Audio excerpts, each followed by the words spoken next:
लेकिन दुनिया के हर हिस्से में एक नेता आता है और वो अपने समय को राष्ट्रवादी सांचे में ढालकर चला जाता है। क्यों जनता अपने नेता के अधकचरे राष्ट्रवाद को अपना लेती है और क्यों हम कहें कि उसका राष्ट्रवाद अधकचरा ही है?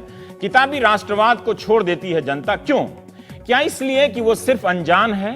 जनता वहीं खड़ी रह जाती है जहां वो राष्ट्रवादी राजनीति के आने से पहले भी खड़ी थी। जैसे पहले वाले खतरनाक नहीं रहे होंगे। बहरहाल रविंद्रनाथ टैगोर के राष्ट्रवाद पर लिखे लेखों के हिस्से को टीवी पर पेश किया जा सकता है। हो सकता है बोरिंग हो, लेकिन जोखिम उठाना कभी बोरिंग काम नहीं होता। अगर आप इस लेख को पूरा पढ़ना चाहते हैं तो नेशनल बुक ट्रस्ट से खरीद सकते हैं। सौमित्र मोहन ने अनुवाद किया है और किताब सिर्फ 40 रुपए की है। नाम है राष्ट्रवाद, रविंद्रनाथ टैगोर। हिंदी, बांग्ला और अंग्रेजी में भी इंटरनेट पर मौजूद है उनकी तमाम सामग्री। टैगोरवेब.in के हवाले से भी आप तमाम लेखों को पढ़ सकते हैं। 1908 में टैगोर ने कहा था कि देश प्रेम आध्यात्मिक सहारा नहीं बन सकता। मेरा आश्रय मानवता है। मैं हीरे के दाम में ग्लास नहीं खरीदूंगा और जब तक मैं जिंदा हूं मानवता के ऊपर देश प्रेम की जीत नहीं होने दूंगा। क्यों ग्लास जितनी सस्ती है जिसे वो मानवतावाद के बेशकीमती हीरे से नहीं खरीदना चाहते हैं? 1916 और 1917 के साल टैगोर जापान, अमेरिका जाकर राष्ट्रवाद पर लेक्चर दे रहे थे। 55 साल की तब उम्र थी। 1913 में ही नोबेल पुरस्कार मिल चुका था। 1908 से 1917 के बीच राष्ट्रवाद को लेकर टैगोर लगातार सोच रहे थे, जूझ रहे थे, चिंतित थे। इसी बीच 1911 में वे जनगण मन की भी रचना करते हैं। उसके बाद भी राष्ट्रवाद को शक की निगाह से देखते रहते हैं। कहते हैं कि जब मुल्क से प्यार का मतलब भक्ति या पवित्र कार्य में बदल जाए तब विनाश निश्चित है। मैं देश को बचाने के लिए तैयार हूं, लेकिन मैं किसकी पूजा करूंगा ये मेरा अधिकार है जो देश से भी कहीं ज्यादा बड़ा है। ये टैगोर के ही शब्द हैं। आज तो मैं टैगोर के शब्दों का ही जिक्र कर रहा हूं, लेकिन आप राष्ट्रवाद पर टैगोर ही नहीं, गांधी, अंबेडकर, एंडरसन, सावरकर, गोलवलकर सबको पढ़िए। शुक्रवार के इंडियन एक्सप्रेस ने राष्ट्रवाद पर टैगोर का लेख छापा है और इकोनॉमिक टाइम्स में अभिक बर्मन का राष्ट्रवाद और टैगोर पर रोचक लेख भी है। इसलिए हमने सोचा कि हम भी टैगोर के लेख को टीवी पर पेश करते हैं, क्योंकि सुप्रीम कोर्ट का फैसला है कि सिनेमा घरों में फिल्म शुरू होने से पहले सबको आदर के साथ राष्ट्रवाद गाना होगा।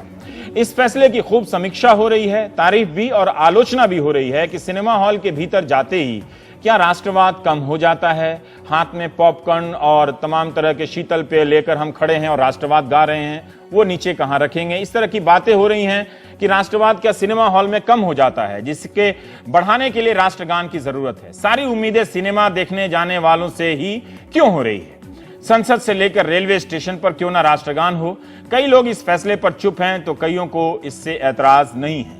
टैगोर तो उस वक्त भी राष्ट्रवाद की आलोचना कर रहे थे जब भारत राष्ट्र बनने के लिए ही आजादी की लड़ाई लड़ रहा था।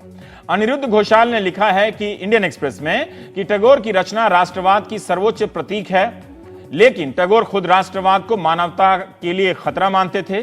सुप्रीम कोर्ट के फैसले के संदर्भ में इकोनॉमिक टाइम्स ने अभिक बर्मन ने लिखा है कि टैगोर के बारे में यह झूठ फैलाया जाता है कि उन्होंने जनगण मन ब्रिटिश सम्राट जॉर्ज पंचम की शान में लिखा। रविंद्रनाथ टैगोर ने एक पत्र में साफ लिखा है कि मैं कभी किसी जॉर्ज पंचम या षष्टम या जो भी षष्ठी 6, 7 किसी अन्य जॉर्ज के लिए गीत नहीं लिख सकता। टैगोर को लगता था कि राष्ट्रवाद के नाम पर आवाज दबाई जाएगी, रचनात्मकता पर पहरा लगेगा कि आप ये सीन नहीं दिखा सकते, ये कविता नहीं लिख सकते। ये उनकी बातों का आशय है। इंसान जिस तरह की मुश्किलों से जूझता है, लड़ता है, उसका इतिहास भी उसी के हिसाब से बनता है। ये टैगोर की लाइन है। उनका मानना था कि इंसान को हर हाल में यह कोशिश करनी चाहिए कि वो इंसान बना रहे। वो इसे भुलाकर कामयाबी तो पा लेगा, मगर वो कामयाबी ज्यादा दिनों तक नहीं टिकेगी। टैगोर लिखते हैं कि एशिया के शुरुआती इतिहास में सीथियन लोगों को संसाधनों की घोर कमी हुई, तो उन्होंने एक तरीका यह निकाला कि आदमी औरत सबको एकजुट कर लिया जाए और लुटेरों के दल में उन्हें बदल दिया जाए। जो लोग मुख्य रूप से सामाजिक और रचनात्मक कार्यों में लगे हुए थे, उनके लिए वे सबसे बड़ी अड़चन साबित होने लगे। इसलिए मेरी गुजारिश है कि आप में आस्था की ताकत और विचारों की स्पष्टता होनी चाहिए, ताकि आप साफ साफ देख सकें कि तरक्की का यह भद्दा ढांचा, जो कुशलता और महत्वाकांक्षाओं के नट बोल्ट और चक्कों पर दौड़ता रहता है, ज्यादा दिनों तक टिक नहीं पाएगा। इसने एक ना एक दिन तो टकराना ही है, क्योंकि इसे बिछी बिछाई पटरियों पर ही चलना होता है। एक दिन यह सब तबाह हो जाएगा। क्या हमें आज इसके संकेत नहीं दिख रहे हैं? क्या हमें युद्ध के शोर, नफरत की चीखों, निराशा भरे रुदन, सदियों के मंथन से, राष्ट्रवाद की तलहटी में जमी कीचड़ से आती वो आवाज सुनाई दे रही है? एक ऐसी आवाज जो हमारी आत्मा को झकझोर रही है और कह रही है कि राष्ट्रीय स्वार्थ की मीनार जो देशभक्ति के नाम पर बनाई गई है, जिसने स्वर्ग के खिलाफ अपना झंडा लहराया है, उसे अब अपने ही भार से ढह जाना चाहिए। अब टैगोर ने राष्ट्र और युद्ध को इस तरह से क्यों समझा? अक्सर राष्ट्रवाद की राह में लेखक, कवि, रचनाकार बाधा के रूप में पेश किए जाते हैं, बन जाते हैं, क्योंकि वो आलोचना करते हैं। 1916 और 17 का साल क्या 2016 और 17 के साल से कुछ अलग है या वैसा ही है? बीच में व्हाट्सएप राष्ट्रवाद को छोड़ दें तो क्या बदला है? टैगोर की रचना को पेश तो कर रहा हूं, लेकिन जरूरी नहीं कि जो टैगोर कह रहे हैं वही अंतिम बात होगी। जरूरी है कि आप लोकतंत्र और राष्ट्रवाद को लेकर नए सिरे से समझें, सोचें, भारतीय रूप में भी समझें और पश्चिमी रूप को भी देखें। टैगोर ने लिखा है कि उनका मानना है, उनका मत है कि पश्चिमी सभ्यता के से मुकाबला करने में, होड़ करने में भारत का कभी फायदा नहीं है। ढेरों अपमान के बाद भी यदि हम अपनी नियति के अनुसार चलें, अपने हिसाब से चलें, तो नुकसान से कहीं ज्यादा हमारा लाभ ही होगा। ग्लोब उठाकर देखिए, दुनिया में 195 देश हो गए हैं। दुनिया अगर बटी है तो वो नक्शों में बटी है, सीमाओं में बटी है, गिनती के ही सही, मगर ऐसे देश तो हैं इस भूगोल पर जिनकी सीमाओं पर किसी सेना का पहरा नहीं। तरह तरह के रंग बिरंगे झंडे राष्ट्रवाद के प्रतीक हो गए हैं। पहले की राजनीतिक रैलियों में पार्टी का झंडा ही नजर आता था, अब मुल्क के झंडे नजर आने लगे हैं। जब नेता अपना झंडा लेकर गलियों में घुस नहीं पाता तो वो देश का झंडा लेकर आता है, ताकि लोग उसे देश समझकर माफ कर दें, अपनी भूख भूल जाएं। धीरे धीरे पार्टियों के झंडे गायब हो जाएंगे और देश का झंडा चुनावी झंडा हो जाएगा। तब झंडा झंडा नहीं रहेगा। आज के समय के नेताओं या राजनीति की सबसे बड़ी दिक्कत यह है कि वे अपने वर्तमान को नहीं समझ रहे। अतीत के उदाहरणों का हम पर बोझ डालते जा रहे हैं, अपने आलस्य का बोझ हम पर हल्का कर रहे हैं। आज के दौर में कौन है जो इस राष्ट्रवाद के इस उभार को हिंदी पट्टी से लेकर दक्षिण पट्टी तक के हिसाब से समझा सकता है? जबकि यह कितना रोचक समय हो सकता था कि भारत के नजरिए से भी राष्ट्रवाद को समझा जाए। सिर्फ इसका डर फैलाकर कोई राष्ट्रवाद को रोक नहीं सकता। दुनिया में कई देशों की सरहदों पर युद्ध का वही खेल खेला जा रहा है। बारूद की गंध आज भी फैली हुई है। युद्ध के साये में लूट खसोट आज भी है। आज भी इन सब का एक ही फेविकोल है, राष्ट्रवाद। टैगोर ने लिखा है कि मैं किसी एक राष्ट्र के खिलाफ नहीं हूं, सभी राष्ट्रों के एक सामान्य विचार के खिलाफ हूं। आखिर ये राष्ट्र क्या है, वो ये सवाल करते हैं। और टैगोर राष्ट्र को समझते ही हम सबके इंसान होने के उद्देश्य से नहीं भटकते हैं। उनके सेंटर में यह बात है कि हर हाल में इंसान बने रहना है, मानवता से बड़ा कुछ भी नहीं है। वो मानते हैं कि राष्ट्र के संगठन के पीछे हम सब की सारी नैतिक शक्तियां लग जाती हैं। बलिदान उस नैतिक शक्ति का सबसे बड़ा प्रतीक बन जाता है। मानव के त्याग करने की ताकत अपने अंतिम उद्देश्य से भटक जाती है, पटरी से उतर जाती है। वो अपनी अंतरात्मा से मुक्त हो जाता है, खुद को मशीन पर डाल देता है। यानी टैगोर कह रहे हैं कि इसकी धुन में हम नहीं रहते, कुछ और हो जाते हैं। नेता इस बात को जानते हैं, इसलिए राष्ट्रवाद उनके लिए वो मशीन है जिस पर आप खुद को डाल देते हैं। अब यहां से टैगोर की एक और बात सुनिए। इंसान के इतिहास में आतिशबाजी के कुछ ऐसे दौर भी आते हैं जो अपनी ताकत और रफ्तार से हमें चौंका देते हैं।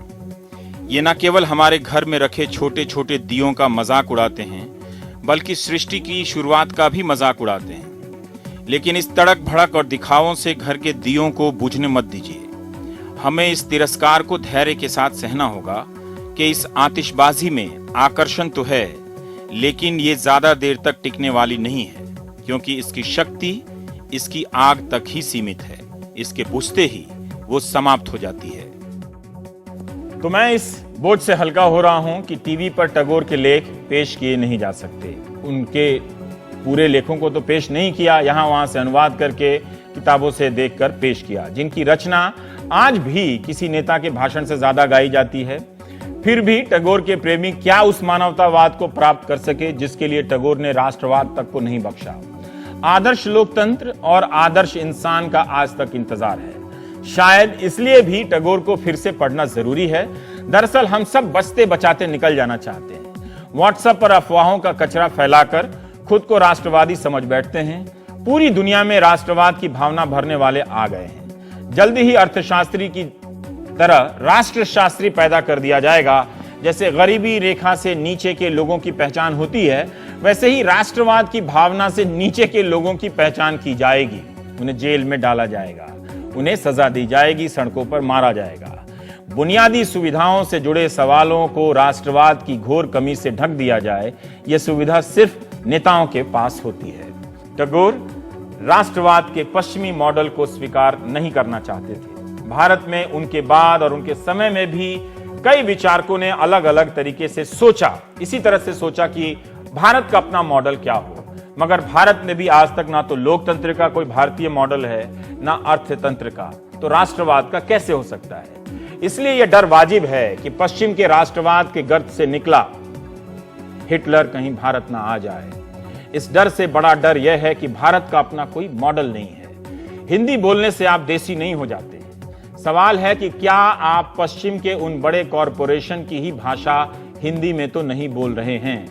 क्या हिंदी बोलते वक्त क्या भारतीय चिंतन के मूल स्वरूप का प्रतिनिधित्व कर रहे हैं? क्या यह संभव है? टैगोर की इस बात पर सोचिएगा। आजाद देशों में ज्यादातर लोग आजाद नहीं हैं। वे माइनॉरिटी के तय किए गए लक्ष्यों की तरफ बढ़ते रहते हैं। वे अपने भावा प्रवाह का भंवर जाल बना लेते हैं और भंवर की गतिशीलता में एक शराबी की तरह झूमते रहते हैं और इसे ही आजादी मान लेते हैं। लेकिन दुर्भाग्य उनकी मौत के रूप में प्रतीक्षा कर रहा है। मानव का सच नैतिक सत्य ही होता है, उसकी मुक्ति आध्यात्मिक जीवन में होती है। तो अब हम बात करेंगे प्रियदर्शन जी हमारे सहयोगी हैं, उनसे कोशिश कर रहा था कि सब करे, लेकिन एक दिन में संभव नहीं है करना। एक संशोधन की वो सुप्रीम कोर्ट के आदेश में वो राष्ट्रवाद बोल दिया राष्ट्रगान की जगह पर। इतनी मुश्किल अंग्रेजी में फिर उसको हिंदी कीजिए और तमाम तरह की चीजें हैं। पर मैं आपसे जानना चाहता हूं कि क्यों बार बार लोगों को लगता है कि अगर हम टैगोर को बीच में ले आए हैं, टैगोर साहब को, तो राष्ट्रवादी बहस में कुछ तर्कों का प्रवेश हो जाएगा। वो क्यों बार बार आ जाते हैं? देखिए, टैगोर मतलब 1915-16 का जिक्र आपने किया जब वो जापान और इंग्लैंड में भाषण दे रहे थे। सच्चाई ये है कि 19वीं सदी के आखिरी दौर में ही, यानी 1889 में उनका उपन्यास एक सीरियल बन के छपता है एक बंगाली अखबार में, राजर्षि। उस उपन्यास में वो त्रिपुरा के एक छोटे से राज्य के बहाने राज्य और धर्म के छल और हिंसा के व्यर्थ होते जाने की कहानी कहते हैं। तब वो बड़ी कमाल की कहानी 1889 की, जब गांधी का वैचारिक मानस बन ही रहा होगा। उस समय गांधी भारतीय और अफ्रीकी राजनीति के क्षितिज पे नहीं है। टैगोर आगे बढ़ते हैं। असल में टैगोर और गांधी दोनों के साथ एक बात ये थी कि राष्ट्रवाद के अत्याचारों को, उसके दमन को उन्होंने बहुत करीब से देखा था। और पूरी दुनिया में यूरोप जो राष्ट्रवाद लाया वो साम्राज्यवाद भी लाया। उसने तमाम उपनिवेश बनाए। उसकी जो सारी आर्थिक तरक्की है वो उसमें एशिया और अफ्रीका की लूट का एक बड़ा हिस्सा है। इसको गांधी भी पहचानते थे और इत्तेफाक से गांधी और टैगोर दोनों की एक बहुत महत्वपूर्ण अलग अलग किताबें 1909 में आती हैं। गोरा आता है 1909 में। फिर यहां हम राष्ट्रवाद की बहस देखते हैं, सांप्रदायिकता की बहस देखते हैं। बड़ी तीखी बहस है, बड़ी तार्किक बहस है।